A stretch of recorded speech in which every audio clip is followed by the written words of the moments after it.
အချစ်ခံရတာကိုကြိုက်တယ်ဂယုစိုက်ခံရတာကိုသဘောကျတယ်တခြားတစ်ယောက်ကလူယူမယ်ဆိုရင်တော့ရရင်ယူသွားပေါ်ဆိုပြီးခက်ချစ်ချီပြန်ပြောနိုင်တဲ့အထိစိတ်လုံခြုံမှုအပြည့်ပေးနိုင်တဲ့လူမျိုးပဲပိုက်ဆိုင်ချင်ပါတယ်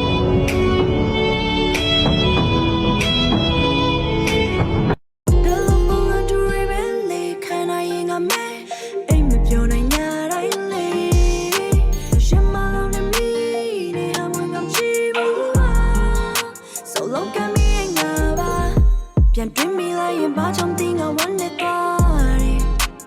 Oh မင်းချစ်တော့ဘူးဆိုငါရဲ့ဘာကိုမလဲရတယ် ငါရဲ့ရွေးချယ်မှုလွဲမှားခဲ့ရင်ကဘာကြီးကပြောင်းလဲခဲ့ရင်မေတ္တာတရားကကြောသားရင်သာခွဲခြားခဲ့ရင်ငါတို့ကမဆုံနိုင်တဲ့မြင်းပြောင်နှစ်ကြောင်ဖြစ်ခဲ့ရင်နောင်နာမရှိပဲငါရှင်တန်နိုင်တယ်